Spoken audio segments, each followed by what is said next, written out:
Okay, we're back.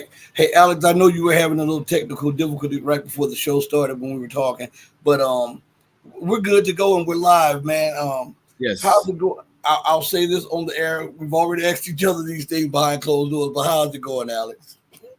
Everything going well. Thank you for having me, Rashid. Nope. Always a You, pleasure to join you.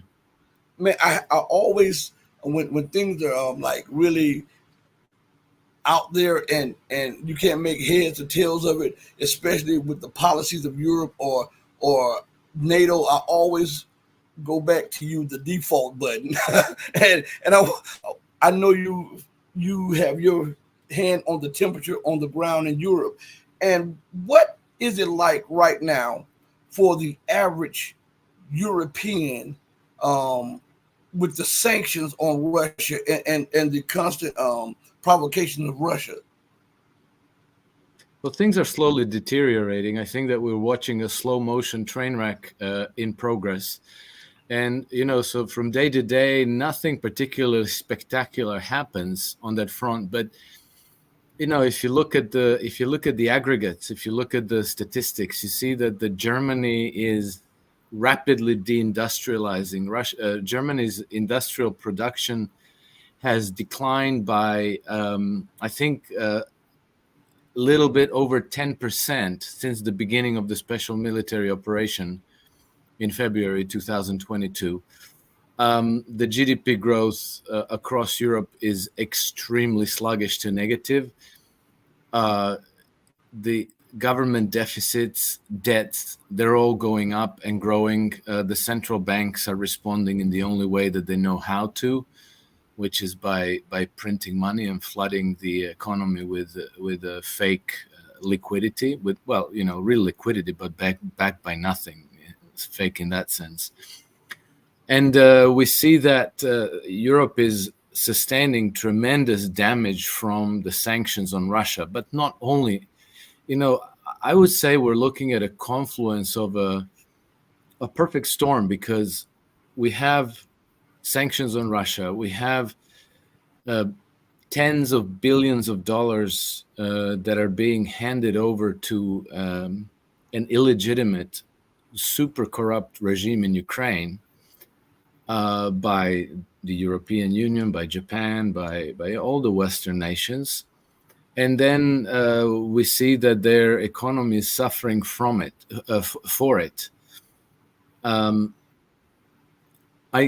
I don't know what the damage is, but I saw the other day a staggering chart of a very old German industrial giant called the ThyssenKrupp. So in the last 2 years, it's gone from, its enterprise value has gone from about $20 billion to negative $100 million, or euros. I'm sorry, euros. What does that tell us? It tells us that the German industry and European industry in general, they've become uncompetitive. So, whereas before the sanctions and when they had access to abundant, cheap Russian oil and gas, they were competitive. They were successful exporters. They were successful traders. They employed a lot of people. They produced a lot of goods. They contributed to the German economy. Today, they're no longer competitive. They're losing out. They are actually creating negative economic value. We don't know exactly what the damage is, but if we take European Union's High Representative for Foreign Policy, Joseph Borrell, at his word, he said that the damage from the sanctions is 10 times the amounts that have been given to Ukraine in military and financial support. So the number he mentioned was 700 billion euros. Okay, so that's absolutely massive. And so, governments and countries that are the most on the hook for this collapse will be, again, most of the Western nations, and I think that probably the United States least of all. But from where I sit, it seems to me that Great Britain has been at the forefront, the leading, the cheerleader of this project Ukraine, and in part they've attempted to lead by example. So they've been one of the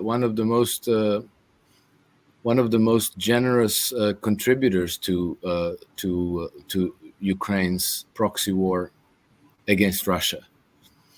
And so it seems to me that we're not far from some kind of a collapse situation, and we see that the monetary authorities are trying to front run that collapse by simply printing money and flooding it into the system. So whereas the bad debts that are on the books of European financial institutions could completely collapse the system, uh, the central banks are going the way of providing liquidity in the form of, now, Bank of England has pretty much announced a repo program.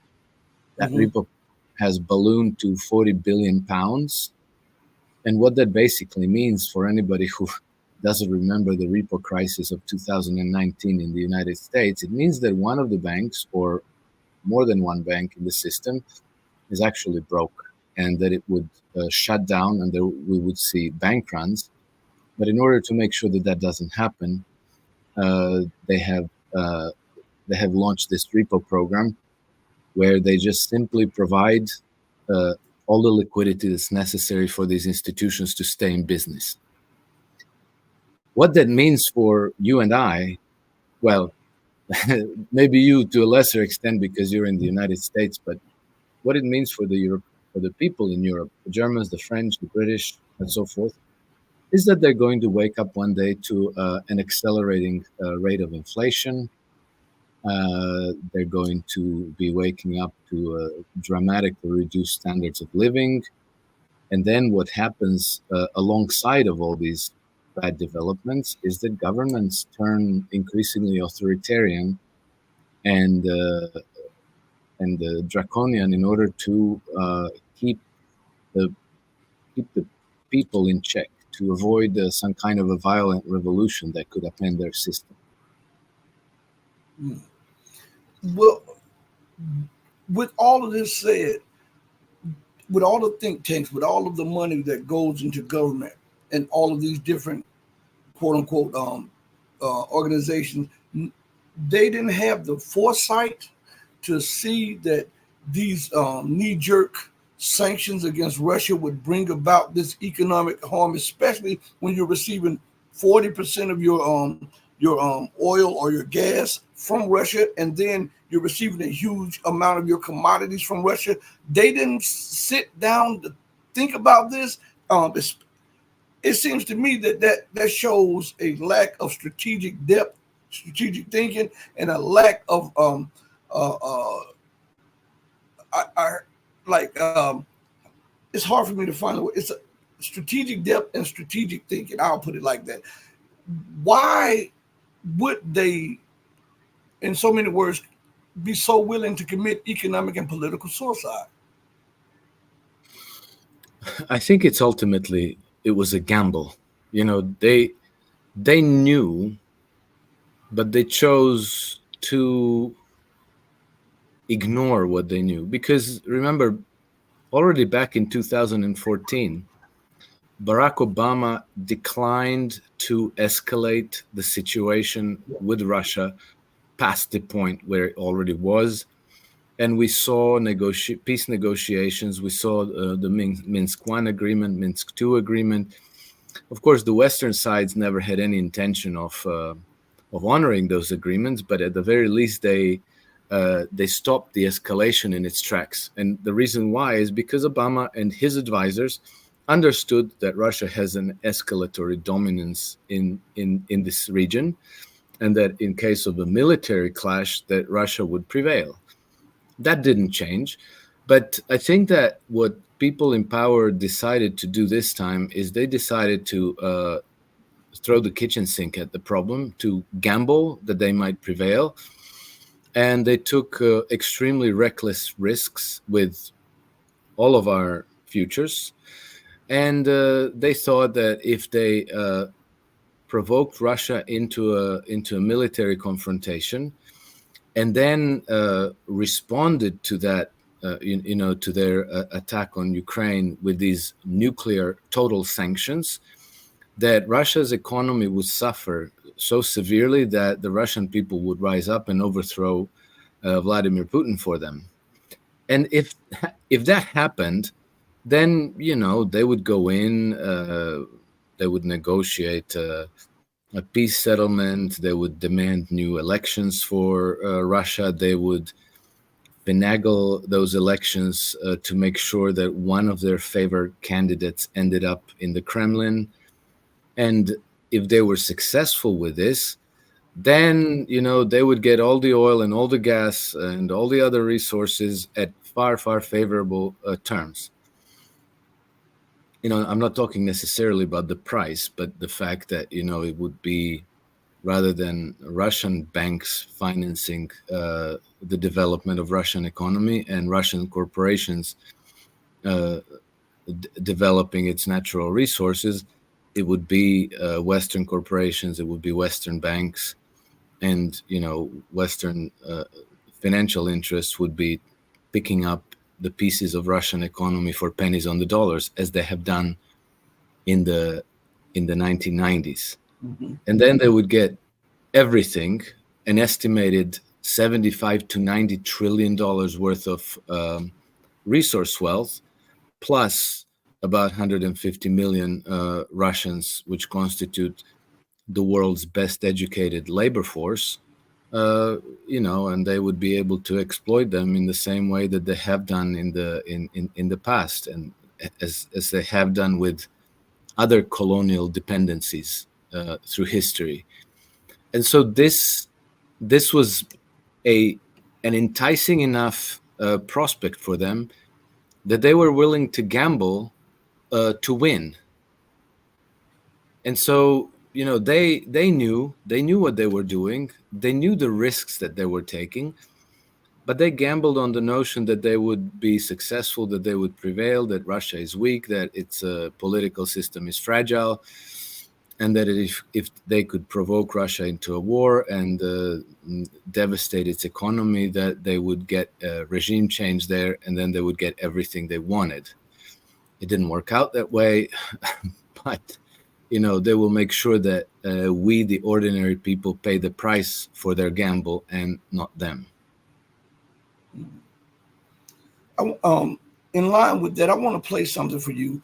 It's in line with what you were just saying, and it's a short clip, and it's a Freudian slip, but it's a slip nonetheless with one of the senators in the U.S. Congress. And how he views Africa and America's policy towards Africa. It is pretty much identical to what you said about what the West wanted with Russia, to break Russia's economy, to get the strategic assets for pennies on the dollar, and they were willing to do any and everything to do it. And I want you, and because this thought is pervasive across the power spectrum of the West, and how they view everybody else as prey, and they are the hunters. So I want you to listen to this. This is about 19 seconds. How can we help foster the public-private partnerships, bringing American capital and expertise and standards to Africa, so that we can keep exploiting, so that we can exploring where we can get these minerals? Exploring. What's the fuss? It's exploring, science and geology, geography, learning about the world. That's what he meant. I mean, it was. I mean, he said, so we can keep exploiting, and then he said, exploring. Yeah. It was a good save. It was a good save. He could have said exploding, and then he'd be in a lot of trouble. It was a good save. No, but yeah, obviously, when they slip up like this, they just reveal the mindset, because they meet in these think tanks, they read these reports, and this is what it's talking about. It's been true since forever. When we got a hold of the Pentagon Papers, Howard Zinn wrote about this. It was all about tin, oil, rubber, natural resources. It was never about fighting communism. It was never about democracy, human rights, freedom. That's the same as in centuries past. It was never about civilizing the savages in Africa and Asia and South America. It was never about bringing Christianity to the Indians and to the South American natives. It was always about resources. It was always about wealth. And it has always been completely and entirely ruthless, to the point where, once upon a time, they would completely replace populations of places like Haiti, because Haiti had a population of American natives living there in, presumably in nice harmony with nature and with the resources they exploited for their survival. And then the French colonialists came in, and when these natives didn't want to work as slaves for them on sugar and coffee and tobacco plantations, they just simply killed them all and replaced them with tens of thousands of African slaves. And to this very day, Haiti is suffering the consequences of that, and still they're being, the Western, imperial colonialist system is imposing the very same ruthless system of exploitations on them. It's only dressed up differently, because they discovered that, in the past they had to send their colonialists with guns, with horses, ready, willing, and able to suppress any kind of a liberation movement. And then they later discovered that they can simply plunge these nations into financial debt. They could appoint local rulers, corrupt them, and then rely on the locals to repress other locals and, create these policies of divide and conquer. And then every country would be ruled by some kind of a corrupt type Zelensky, Juan Guaido, whatever you have, leader. And they would do the repressing for them, and the West would simply maybe provide them just the weaponry, the ammunition, the technology for repressing the local population. And in exchange for villas in Florida and Tuscany and yachts in the Mediterranean, they would do all the dirty work for them. And this is going on to this very day, which fortunately I think is coming to an end, because we're seeing increasingly African countries reassert their sovereignty and kick out the French and American colonizers and start to renationalize their natural wealth. And hopefully this process will continue, and it will be able to put the colonialist imperial system where it belongs, into the dustbin of history. Alex, it's crazy how the mantras they change, but they stay the same. As you were saying, as you were hinting, and you were talking earlier about how it goes from civilizing the quote unquote savages to bringing the Christianity to the savages to democracy, to fighting communism, to fighting dictators and tyrants, and how all of it is a plan. It masks their plans of total domination at all costs. I want to ask you, since we're on this subject, why aren't these people classified as megalomaniacs or sociopaths? Because to have a mind where the top priority always is financial, the top priority always is material gain, and lives are expendable to get that. To me, those are people those are the savages. Yeah, absolutely. But they just simply call themselves philanthropists, and there you have it. That's they're philanthropists, and they're doing good deeds, except that we just don't understand it because we're such simpletons. and we don't understand that they're fighting viruses for us and they're fighting climate change for us. You know, the the the rationale for what they're doing and why they're doing it keeps changing, but the logic, the economic logic of it remains the same.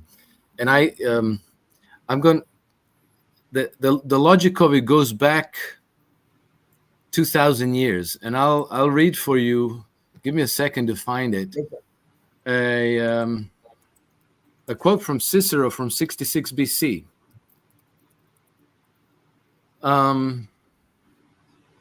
So here's what Cicero wrote in 66 BC, and he was referring to Eastern Mediterranean and Asia Minor, which was colonized by the Roman Empire at the time.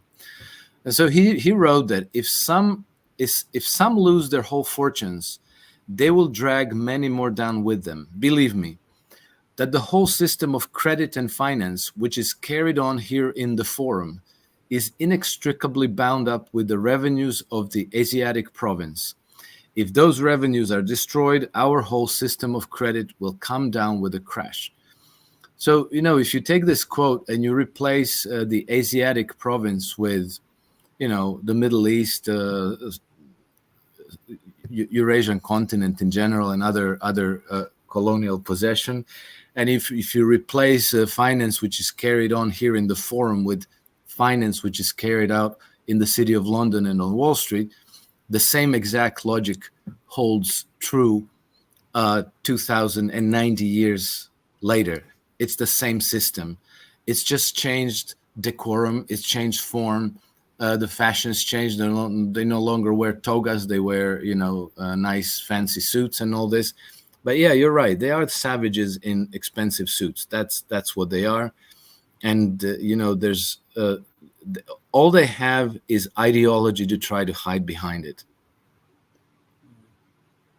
So again, now I'm gonna be a little bit here, a little bit there, because I want to address a couple things.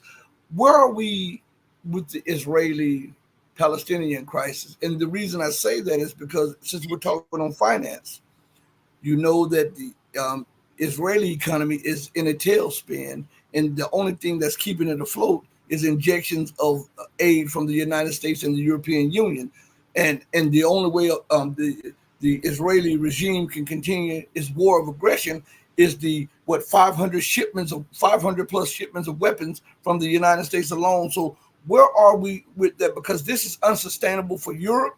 This is unsustainable for Israel. This is unsustainable for the so-called world's only superpower, because all three are essentially bankrupt.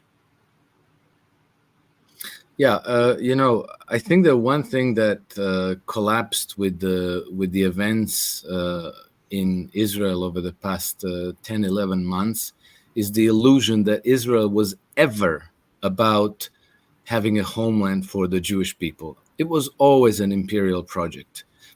And, it goes back to Halford Mackinder, where he wanted to rule Eurasian landmass, when he wanted to surround the pivot area and the pivot power, which he at the time identified most likely as Russia. So the British imperial establishment were afraid of a land-based power of emerging in the pivot area of the Eurasian landmass, and they expected that Russia would be that power. And their strategy to prevent Russia from emerging as a rival power to the British Empire is to surround it with a number of beachheads. Back in the day, in 1904, when Halford Mackinder wrote this geographical pivot of history, he was talking about Italy, about France, about India, about Korea as those beachheads. But in the decades since, they cultivated Ukraine, they created Israel, and then they divided India into Pakistan, India, Bangladesh, and so they did this with the view of using all those countries. And Halford Mackinder explicitly wrote this in his treatises. He the idea was that the Western navies would supply war material to the land-based army of these powers, these continental powers, and then have those powers wage wars against the pivot power, i.e., Russia, in order to keep it weak, keep it constantly fighting quagmire wars, and so that the British Empire could maintain their hegemony over the Eurasian landmass. Same thing is going on today, except the geographies, not the geography, but the geopolitics have changed a little bit. And Israel is one of those things. So it was never meant as a homeland for the Jewish people. That was merely the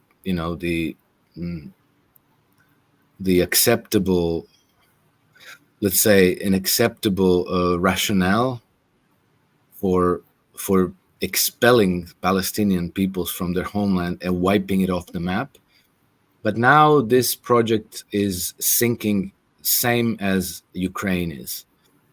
And so, of course, they will not give up, because giving up on Israel equals giving up on the wealth, on the resource wealth of the Middle Eastern region, of the whole region. They will lose control over it, and what that means is that they will lose the ability to control the collateral, which then translates into financialist flows in the Western financial system. So they will try to defend it to the end, but of course, again, when this gentleman, I don't remember his name, that you showed the video clip where he says, like, oh, we have to continue exploiting these resources. Senator Todd Young. Oh, okay, Todd Young. So Todd Young also mentioned the thing called private-public partnership. What that means is that the private stakeholders take the profits from these arrangements. They take all the benefits. But if things go sour, then the public pays the cost. The public pays the cost in terms of military enforcement of this system of governance, of this colonial system. And they pick up the tab if if things go south.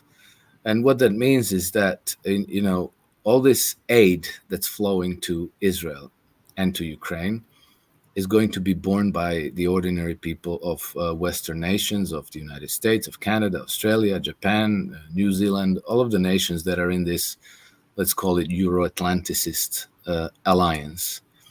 And then if they happen to win, then the benefits will accrue to the imperial vested interests, which is a very, very, very small segment of our populations. And they are usually, they are invariably the moneylender interests. It's the international banking cartel. And the defense of Israel, because they have no downside to it. If we pay the bill and they take the profits, they don't really have downside. Right. So they will defend it to the end.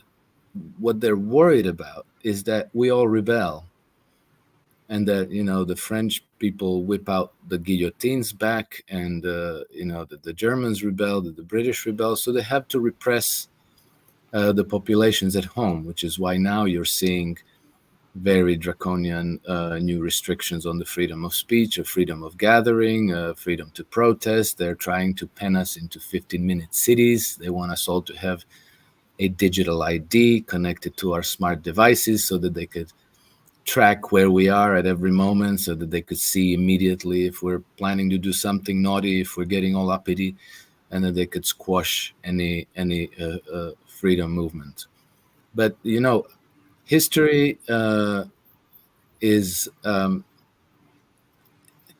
let's say that the track record in history of such endeavors it has a very poor outcomes, very poor prognosis. Every empire in history has collapsed, and so will this one. And then it's just a question of what end these people are going to meet. But I have the impression that they will come to no good end, because we know too much now. And, once you've seen all this, there's no unseeing it. Mm-hmm. I want to go to the chat real quick. We have one of my channel members, Mehdi, says he has a question for you. Do you think that the West will realize that countries like China and Russia have a geological advantage? I think it means geopolitical advantage over the West in terms of logistics and resupply in these regions. Yeah, I think that's exactly what we were talking about a few minutes ago. I think that they do realize it. They just don't want to accept it. So, I'll give you a concrete example. There was a German admiral of the Navy. His name was Kai Arno Schonbach, and at some point in 2019, I think. Or maybe even later, but definitely before the beginning of war in Ukraine, he was at some kind of a military exercise in India, and he was in a meeting with other Indian and military representatives from other countries. And he said, basically, well, the lowest cost solution to this crisis with Russia is to treat Russia with respect and to recognize that they do have legitimate security concerns in Ukraine, and to make an arrangement that takes those concerns into consideration. Well, his military career ended that same day. So what that tells you is that there are many people in the West who understand all these things, but they are being eliminated because only the people who are ready to set the world on fire and plunge us all into a nuclear holocaust are allowed to stay in the positions of power. Everybody else is being purged. So, back to the answer, yes, people do understand it, but they don't wish to accept it because they have made the arrangement for themselves where if they gamble to their favor and they win, they get the spoils. If they lose, we pay the losses. So they have no incentives to turn back. They have no incentives to find a reasonable solution to these problems. They will just keep on, like a drunken gambler, gambling away, and they don't care if the whole world comes to a bad end, because they perceive that they have no downside in it. Alex, you have some articles on Substack, and one is the slow dying of American democracy, and another one is the coming collapse of Britain. Could you elaborate on what was your mind process when you were writing those two articles? Well, I'm just observing the changes in the political systems that are becoming apparent now to everybody. They're not necessarily changes. It's just that certain things can no longer be hidden. I've been very negative about this Western liberal democracy business for a very, very long time. But, it seemed to be reasonable. It seemed that we had peace for so many years in the period post Second World War, that we have these wonderful liberal democracies where people decide policy and blah, blah, blah, blah, blah, all of this. Except it never really was true. And so one thing that I was surprised about is that the Democratic Party was brazen enough to nominate Kamala Harris as the presidential candidate without doing the primary elections. Once Joe Biden was out, there were supposed to be primaries so that people can decide who's going to be the candidate of the party in the presidential elections. Well, they just skipped that and nominated Kamala Harris, who never won a single candidate in the primaries in 2020. So she's extremely unpopular. She has no accomplishments to her name other than slamming a lot of black people into prison and keeping them there past their release date, and hiding exculpatory evidence and all of those things that we know about. So if you're setting up for an election of such a completely incompetent, highly unpopular, toxic candidate to be your party's presidential candidate for 2024 elections, that is proof positive that you are intent on cheating and stealing the election. Otherwise, that would be suicidal. You would be simply setting yourself up for defeat. If the elections were how do you call it, fair and transparent. So obviously they're planning to cheat. So obviously they have complete contempt for the democratic will of the American people. And so that puts a lie to the idea that we live in a democratic system. And then, we also see that in France, just yesterday, 60 days after the French people voted in the elections, Emmanuel Macron finally deemed it appropriate to nominate the new prime minister.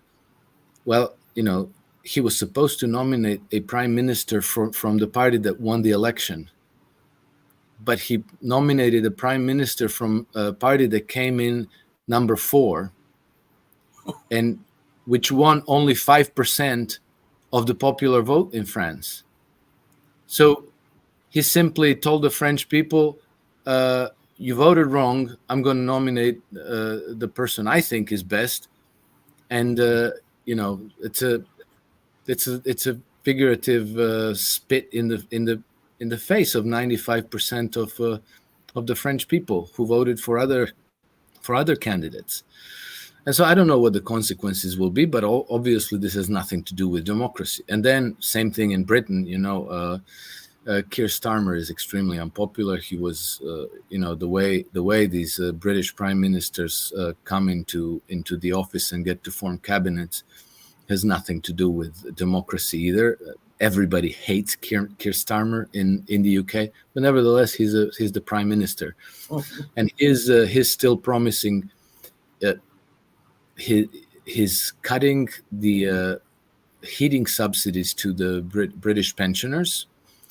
And if people don't know what this means, the cold kills about 10 times as many old people as the heat in the summer. Like when you have those heat waves and it kills a bunch of old people, well, the cold kills 10 times as many. So he cut their fuel subsidies. Yet at the very same time, he's promising much, much more money to continue supporting Ukraine, to continue supporting Israel, to continue supporting these cockamamie net zero energy policies and so forth. So it's this is no democracy, because no people would choose any of these policies from their government if their votes actually counted.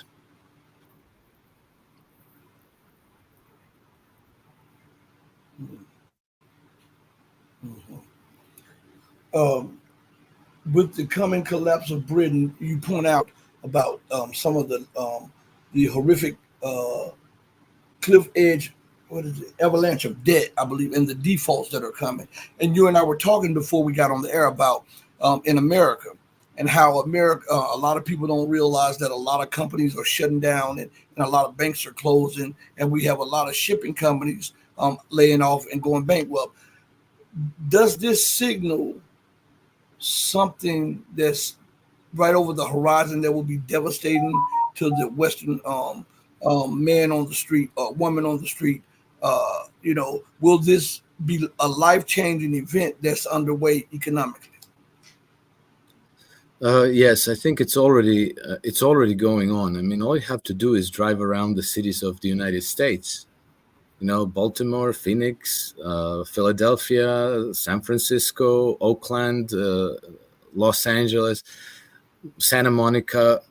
Everywhere you go, you see these hordes of homeless people, these young men and women who are drugged out of their heads. This is already happening, and it's only going to be getting worse. And so what's it going to take to change things around? I think it might have to be a revolution, but who knows? Maybe the elections are going to change something for the better. Although I very much doubt it. This system is so entrenched and ossified. It will be extremely difficult to change it through the institutions of the system, because these institutions have a very, very long continuity. and they were designed exactly to keep the status quo intact. So, even if Donald Trump wins the elections, I think that he will be able to improve things a little bit on the margins. It will take much, much more radical changes for things to happen for real. Alternatively, maybe the system is going to go on as is. It's going to be losing its vitality. It's going, the economy is going to be growing weaker and weaker. The government is going to be growing less and less effective. But what's going to happen maybe is that people are going to be organizing black markets and gray markets where they're going to procure for themselves what they need, where they're going to be supplying the goods that they can supply to the system, or where they're going to be trading in, let's call it, illegal currencies, whether it's going to be US dollars, cash, whether it's going to be gold and silver coin or Bitcoin, or, packets of cigarettes or whatever it be. But, this is what often happens when people don't have a way out. They simply opt out and they create their own system of exchange where, rather than languishing on the streets and slowly dying, they just do what they can and what they are able to with the means that they're at their disposal. And, when we talk about the means that they're at their disposal, that, that includes theft as well from the other system, from the legal system. So if you can't afford fuel, maybe, one of your neighbors might steal a tanker or two here and there and, give it to you in exchange for Bitcoin or whatever you have. But these things happen for real. We got used to hearing these stories from the third world, but, third world is here now. And so, maybe we'll get a revolution, or maybe we're just going to get people opting out and creating an alternative system on the ruins of the existing system. We don't know. We'll just have to find out. I want to play for you a clip. I played this clip on one of my previous shows, but it's talking about the alarm raised over skyrocketing debt. It's about 4 minutes. I want you to pay attention to this, and I want your assessment after this, because the reason I want to play this clip is because America can always find money for war. She can always find sign appropriation bills and supplemental bills to put aid packages for war and for color revolutions and to prop up illegitimate governments. But when it comes to her people, when it comes to her taxpayers, when it comes to the man and woman on the street, or the people who have sacrificed in her military, she turns a blind eye, a deaf ear, and a dumb tongue to them. I want you to listen to this real quick. Russian forces continue to repel Ukraine's attempts to move deeper into the billions of dollars being sent to Ukraine is one factor contributing to the current state of the U.S. economy. American billionaire and investor Leon Cooperman has stated a meltdown appears imminent because of the fast-growing national debt stateside. We're heading towards a fiscal disaster in our country. There's nobody focusing on the debt creation in the economy. In 2017, the national debt of the country, I think, was 17 trillion. 5 years, wait a minute, not 5 years. Yeah, it's about 5 years later. We're knocking on the door, 7 years later. So I'm a little slow this morning. So currently the debt is about 34, 35 trillion.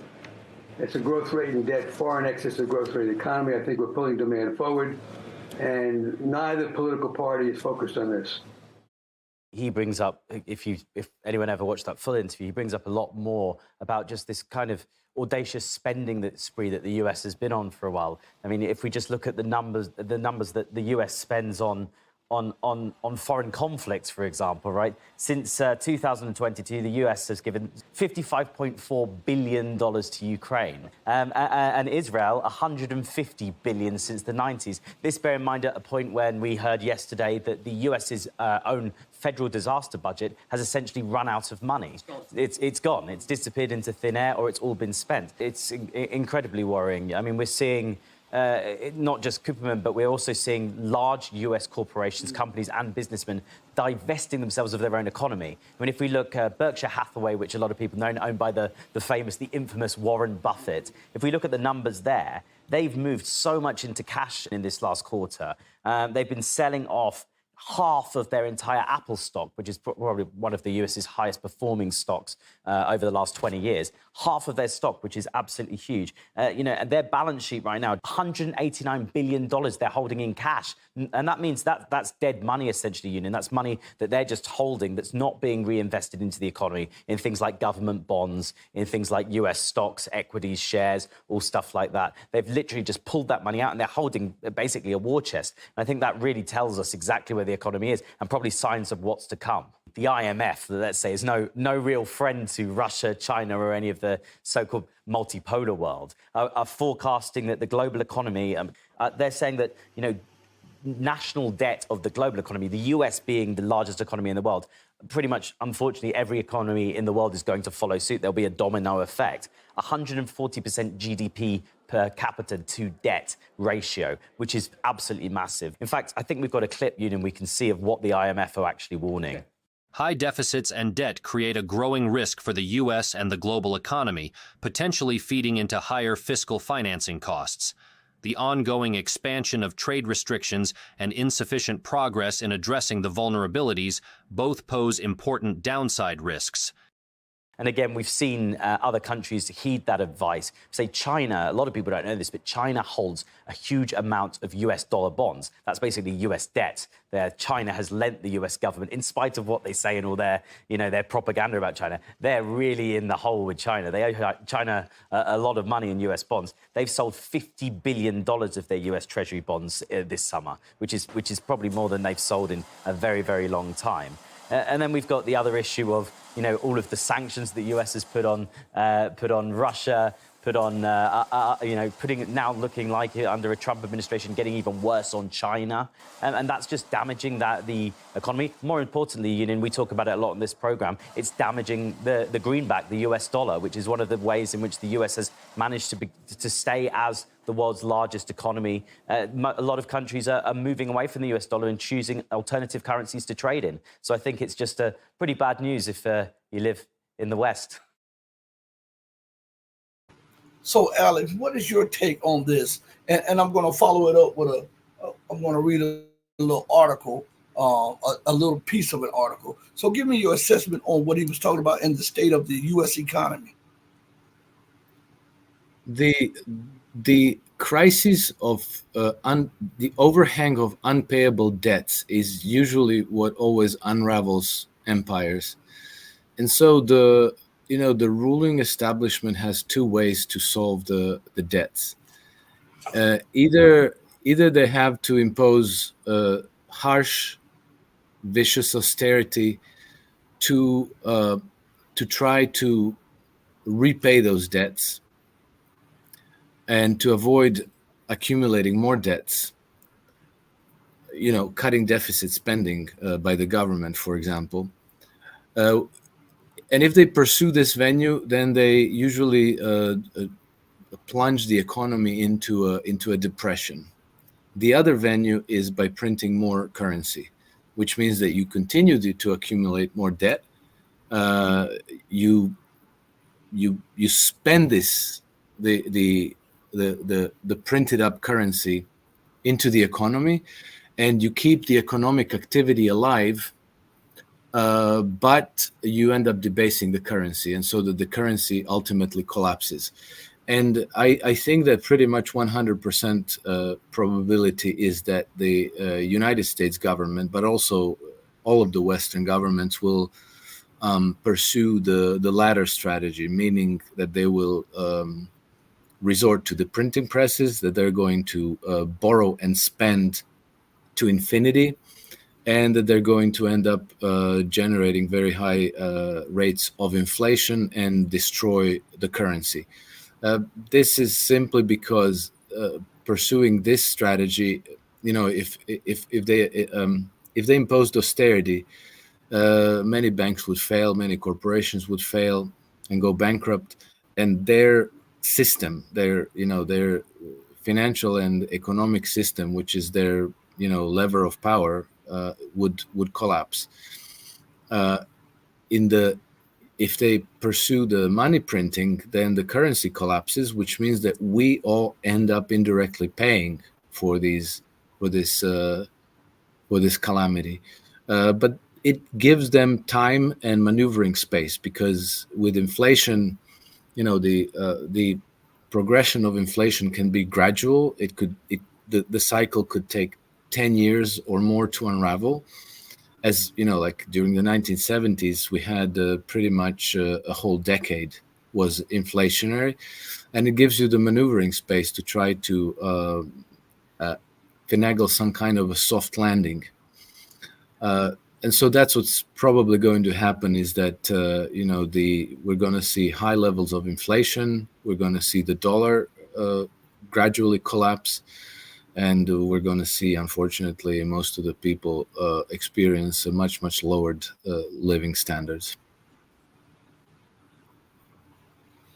Of this article right here on the Economic Collapse blog, it is titled "The Final Depressing Chapters for the Late Great U.S. Economy," and I'll just read a little bit of it, but I want your take on this, because the numbers and what is going on is just astonishing. It says, "It is incredibly sad to watch the U.S. economy slowly but surely come apart at the seams all around us. For most of our history, the rest of the world marveled at our economic performance, and that is because we embraced economic values that led to great blessing. In recent decades, we have abandoned those values, but were able to maintain a very high standard of living by going into unprecedented amount of debt. Our leaders were able to keep the game going for longer than a lot of people thought. But now we have entered the final depressing chapters for the late, great U.S. economy. And we can see evidence of this all around us. If you doubt this, just look at all of the businesses that are going bankrupt. Last week, I discussed the fact that for the year ending June 30th, the number of business bankruptcy filings was up more than 40% compared to the previous 12 months. There is no way that the Biden administration can manipulate this number. Either a business filed for bankruptcy or it didn't. And right now we are seeing a spike of historic significance. On Sunday, CNBC published an article that listed 10 prominent restaurant chains that have filed for bankruptcy this year. Roti, Buca di Beppo, I don't know what that is.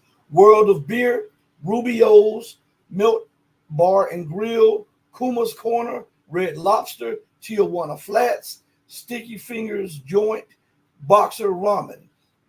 We really are in the midst of a restaurant apocalypse, and more of our favorite eateries are getting in trouble with each passing day. For example, a large number of KFC locations just suddenly shut down in the Midwest. Dozens of KFC locations owned by one franchisee has abruptly closed across the Midwest. Up to 25 restaurants owned by major fast food franchisees, EYM Chicken, have shut in Illinois, Indiana, and Wisconsin, according to reports. The closure of several locations in Wisconsin will lead to nearly 100 employees being laid off, according to local media news. At one time, KFC was such a wonderful American success story, but now KFC restaurants are becoming an endangered species. There used to be one about an hour from where I live, but that one has been shut down too. And it goes on to say, he talks about the gas stations closing down. He talks about the banking system closing down. He even says, according to the Daily Mail, the U.S. lost 41 more bank branches in just one recent period, 2-week period. What is that telling us? But for the layman, for the average Joe on the street, Alex, what do you get from just that part of the article? And the article is long and it goes into way more stuff than that.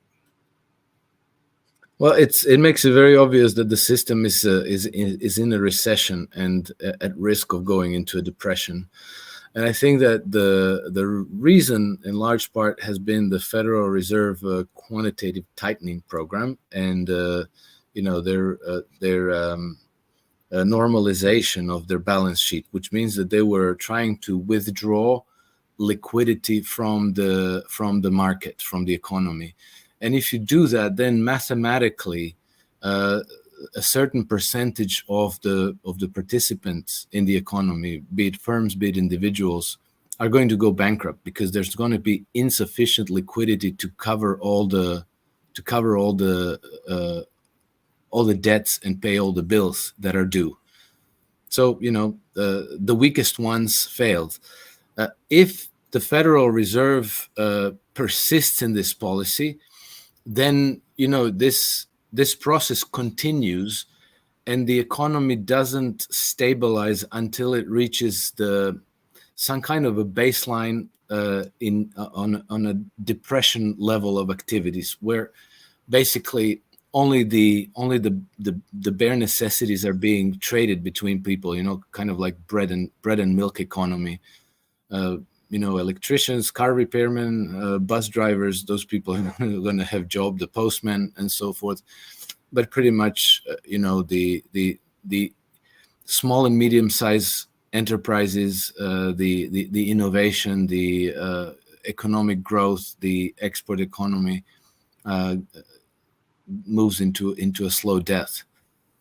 And so I think that's another reason why I think it's inevitable that the Fed's going to have to pivot. And, there are already signs that they will, and that they're going to have to, again, flood the economy with liquidity so that there's credit, so that businesses have credit to start their activities, create new markets for people to find jobs, to have purchasing power, and for the whole economic engine to be revved up again. The only problem is that if you're creating this liquidity and this money and credit and flooding it into the system based on nothing, based on just thin air, then you're going to create a lot of inflation. And so, you get, as a result, you kind of get a stagflation, where the economy is growing, but not really strongly. Prosperity isn't catching up with the economic activity. And then the currency starts to slowly die. Well, this is not a symptom. Isn't this the disease? And aren't we watching not even the slow death, but the speeding up of the collapse of the so-called rules-based order, because the financial system is under immense strain and stress. The political system is under stress. And now we're looking at the Western world being challenged by the BRICS, by the Shanghai Cooperation Organization, and individually by Iran, China, Russia, Venezuela, and even Syria is challenging the rule of America by Assad still remaining in power. How can America and how can the West maintain their position when they don't have the manufacturing capability as they had after World War II? They don't have the economic might that they had when America became the richest country in the world. They don't have the political clout because they wasted it through these propaganda wars and these color revolutions. And now no one is taking them serious, and everybody is starting to form their own alliances outside of that. How can they continue on when they're antagonizing the very nations that they need to buy the debt to maintain the system? Well, there could be several things that the United States government can do. To begin with, they could roll back the empire, because I think that the United States maintains something between 800 and 1,000 military bases all over the world. This is of no benefit to the American people whatsoever. It's only a cost, and it's a massive cost. So you say, like, okay, our freedoms are not in, Mauritania, in Niger, in Ukraine, in Germany, and so forth. So bring all those troops back home and save that money for domestic spending. Create domestic programs of fixing the infrastructure. The Chinese built 30,000 kilometers of 20,000 miles of high-speed railroads across China in the last, let's call it 15 years. I've listened to American politicians talking about high-speed railroads for at least since Bush 43, which means more than 20 years ago. And how many miles of high-speed railroads did the United States build? Very close to none. Some, yes, but I mean, we're literally talking like maybe 100 miles, something very ridiculous, like a little test thing. I forget where, but close to nothing. So, all the money that is being spent abroad on military bases, on bombs, on troops, on military contractors who sell toilet seats for $50,000 and things like this.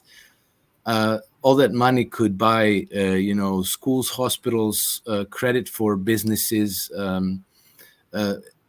infrastructure, high-speed railroads, repaired bridges, airports, and all these things.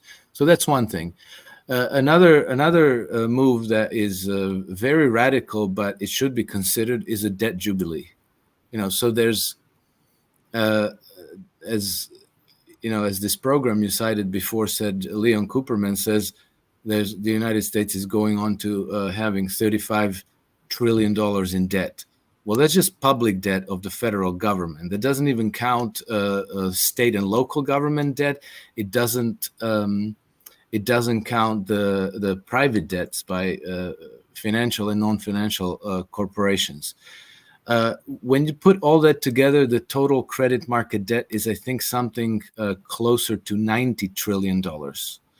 So that's something like 330% of the US GDP. That's preposterous. It's unpayable. And then you have another thing called the unfunded liabilities, which, depending on how you calculate it, comes to between $100 and $200 trillion. So if you take all that money together and you divide it by man, woman, and child living in the United States, you come to something like $500,000. It's not going to be paid back.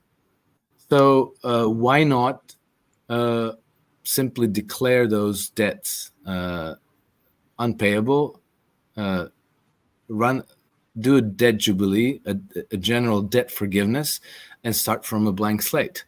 It's been done in history. It just hasn't been done under the Western civilizations, because the Western civilization has always been a hostage to money lending interests. And so is the United States today, and Britain and Europe and Japan and all of these Western nations. And this is where democracy comes in, because under democracy you can't have a debt jubilee, because you always have this money lending oligarchy that's above the democratic institutions. So you can have presidents and prime ministers and governors and all of these things that you want, but they can never challenge the ruling oligarchy. Whereas in the systems that we like to call tyrannies or autocracies, the leader of the country can actually line up these oligarchs and set them straight. Which is, we saw this happen in our lifetimes. In 2003, Vladimir Putin lined up all of Russia's oligarchs who thought they were above the law. He laid down the rules of the game. And then he said, like, if you don't like these rules, then you go elsewhere. One of them ended up in prison, Mikhail Khodorkovsky. But in the end, the oligarchs in Russia had to make peace with the fact that they're not above the law, that the political leadership is above them, and that they have to play according to the rules. And so, Russia, ever since Vladimir Putin took power, has been growing by leaps and bounds, practically on all metrics. Things have been improving dramatically. Standards of living have been improving. The GDP per capita, pensions, healthcare, all of that even to the point where the consumption of pharmaceutical drugs has been on a trend down because the population is actually growing more healthy and more fit.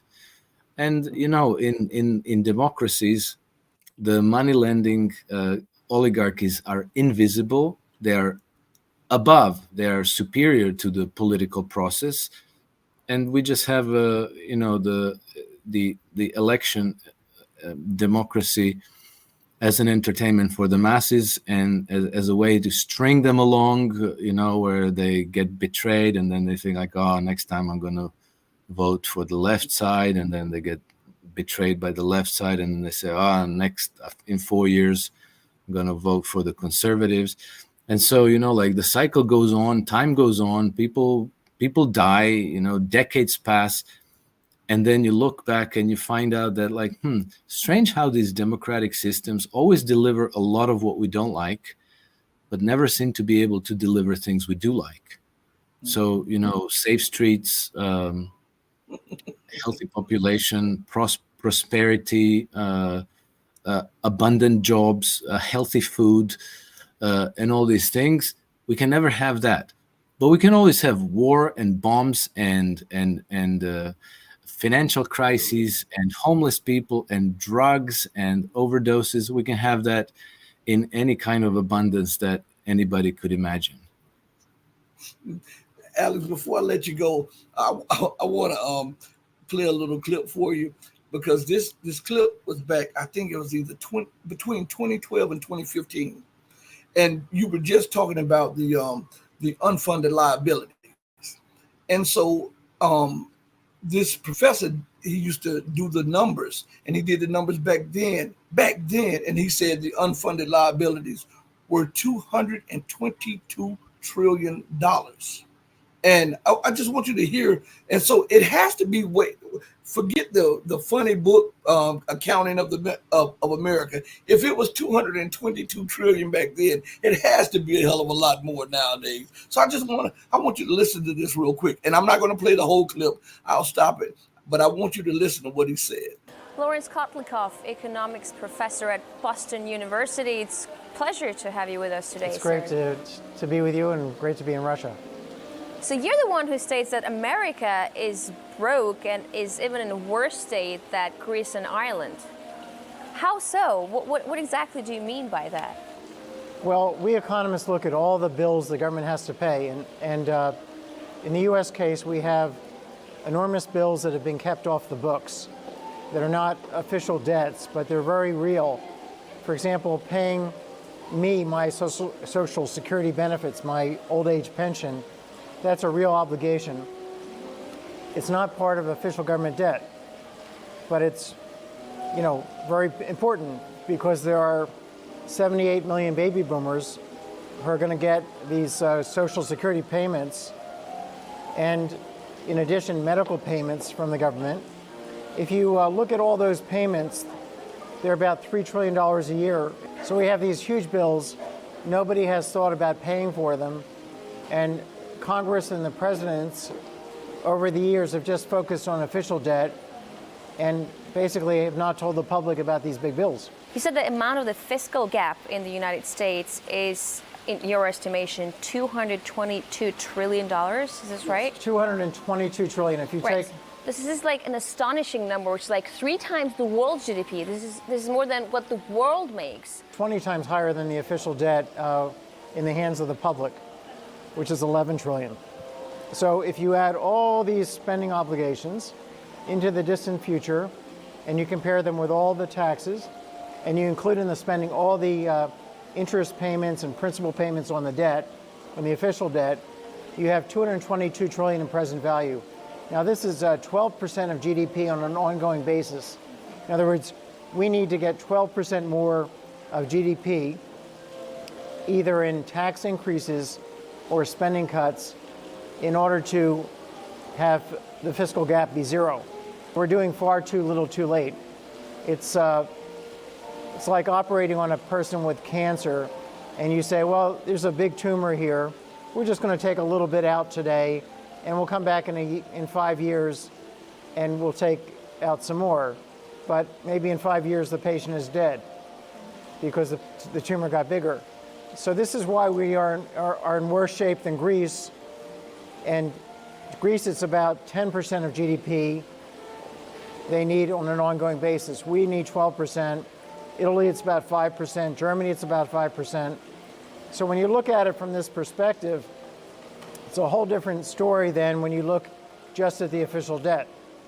Because these governments are making choices, word choices, about what to call official obligations and what to call unofficial. So are they intentionally hiding the They're enormity intentionally of the hiding problem? this. They've been spending, in our country, 6 decades running a massive Ponzi scheme, taking from young people, giving to old people, and then telling the young people, don't worry, you'll get yours when you're old.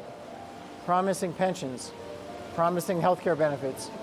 And, you know, this is happening in all countries. Even Russia has a pension system, but it doesn't seem to be in as bad a shape as ours in terms of paying for its benefits in the future. But I mean, this number, 222 trillion, I mean, what exactly is this, where is this money going? Who is spending it? I mean, certainly not the average American. What is it, like the 1% of the super rich, the military needs? Where's it going?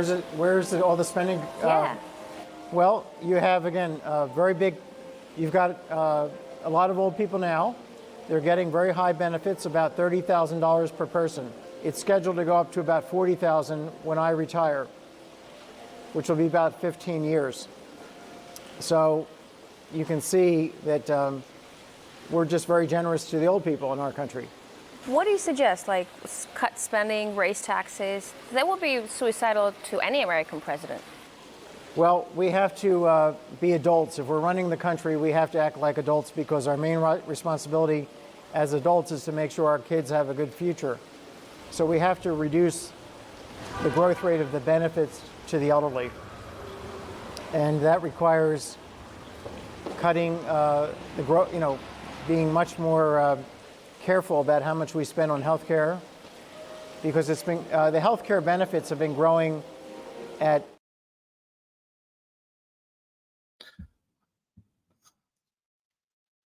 Do you hear me, Rashid?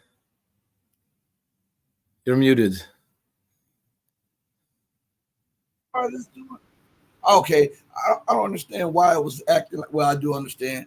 StreamYard is probably bothering both of our microphones, but what is your take on that? That was back then $222 trillion. Yeah, and so I just wanted to correct myself because I said that it came to about $500,000 per man, woman, and child in the United States. So I use my calculator. It comes to about $740,000 per man, woman, and child in the United States. I took those 222 trillion and I assumed that back then the population was closer to 300 million. Today it's supposedly at 330 million. So to a population of 300 million, that's $740,000. I think that less than half of the U.S. population are actually employed. So then you can double that. So that's like $1.5 million in unfunded liability. In liabilities per employee, and then if you wanted to even reduce that, because a lot of those employees are working for the government as the biggest growth industry now, or they're working in private enterprise but as government contractors. So if you wanted to reduce this down to strictly private enterprise working in the open market, I think you're going to end up at a number that's above $2 million per person. That obviously cannot be paid back. Whatever you do, you can tax people more, you can reduce spending, but it just can't be done. So you're going to have either a debt jubilee, so to write off most of those debts, and at the very least, the public debts should be capable of being written off.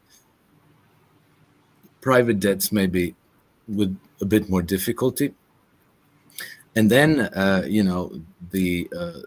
what the government is going to do in the end, they're going to default through inflation. They're just going to print up the currency needed to meet all those obligations, the the pensions, the payments to the veterans, and healthcare, Medicaid, Medicare. All of those things are going to be paid for with money printed out of thin air, and what you're going to get out of that is inflation. And so the US dollar is going to meet the same end as every fiat currency before it. It's practically a mathematical inevitability. The only question is how long this is going to take. Because through history, we had episodes where the debasement of money took a very, very long time, practically decades. In the case of Roman Empire, it took practically 2 centuries. But we also had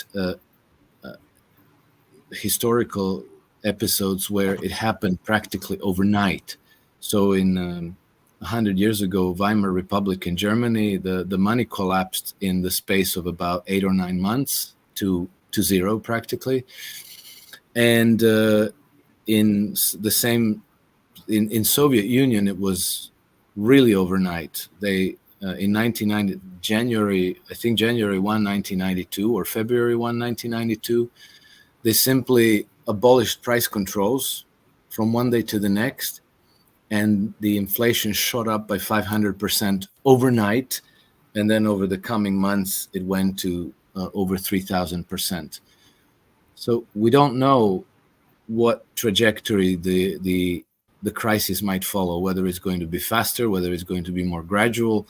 But for sure, the government is going to resort to printing presses to meet its debt obligations, and the result is going to be the debasement of the dollar. And before you go off there, I would say this to you, that the United States dollar has been in a tailspin for the longest. Most people, they look at this, what's going on now, and they start thinking, well, it's in a stage that is falling. But I want to go back to something. They had been debasing the dollar in the 60s. Think about this. They started robbing the coins of the silver in the 60s, so that the quarters and the dimes no longer had a silver content in them by 65. And then by 70, the half dollars and the dollars no longer had silver content in them. And then that led us to the 71, where America defaulted on its debt by taking the world off the gold and silver standard. And then they came up with some scheme to keep it going for a little longer by this petrodollar. And I think that is the last leg of the dollar, and we're seeing nations walking away from it. So I believe that we're in the last stage of the collapse. A lot of people think that we're in the beginning of the collapse, but I think that we're in the last stages of it, because the collapse started its progression in the 60s, and it's only picking up steam as we can see. What say you on the matter before we leave? Well, I just want to be fair to, you're referring to Richard Nixon on 15 August 1971, when he severed the convertibility of the US dollar to gold.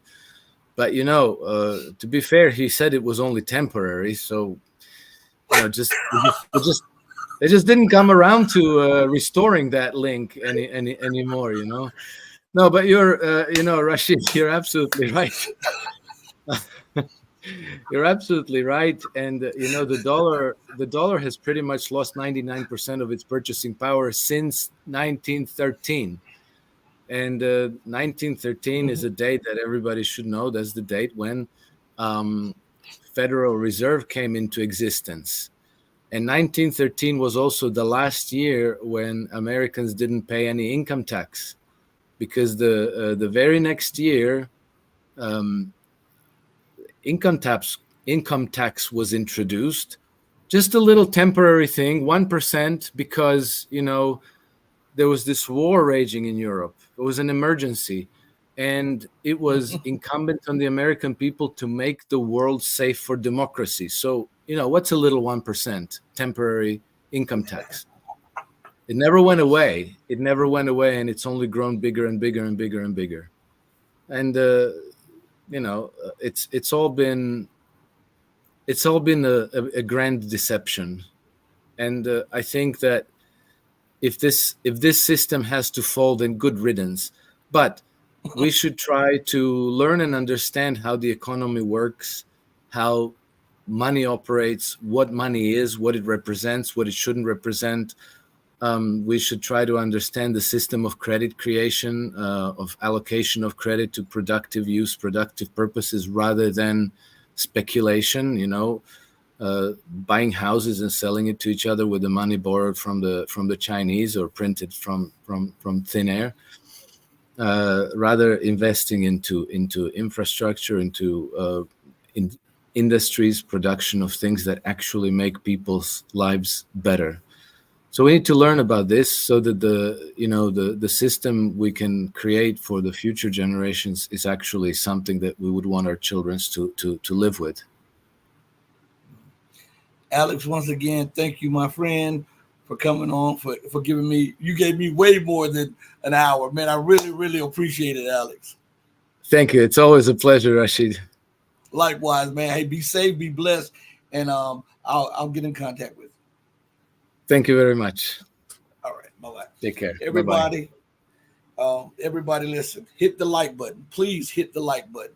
I continue to try, by the grace of God, I'm going to try to bring you the top-notch guests. I'm working on some surprises for you all, for channel members and for patrons. I'm working on a few things. Hopefully, if it's the will of God, it'll come through. Also, for just the viewers, I'm working on a few things. We're going to keep on bringing you the truth no matter what. And I want you to do your part by hitting that like button, hitting that subscribe button, because we know that sometimes you get unsubscribed. For some reason, on this channel, you get unsubscribed. So listen, share this stuff. I see Wake Bong says this right here. He says, awesome show. Big thanks to both. Man, thank you for joining me. Listen, I do this because the duty of a civilized man or woman is to teach civilization to the uncivilized, or to enlighten those who are civilized and who may have forgotten. So this is why I do this. It's my duty. And I'm asking you to do yours, and let's grow the show. Let's grow the platform. Go and subscribe to all of the platforms. We're on Twitter. We're on Odyssey. We're on Rumble, Locals, Twitch, or whatever. And our backup channel is the Red Pill Journals on YouTube. Please support us. And I thank every one of you for giving me your time today, because that's the most precious and most valuable commodity that everybody treasures. Because once your time is over or up, you can never get that time back again. So I hope that you spending your time with me has given you an equal or greater return in knowledge, wisdom, and understanding.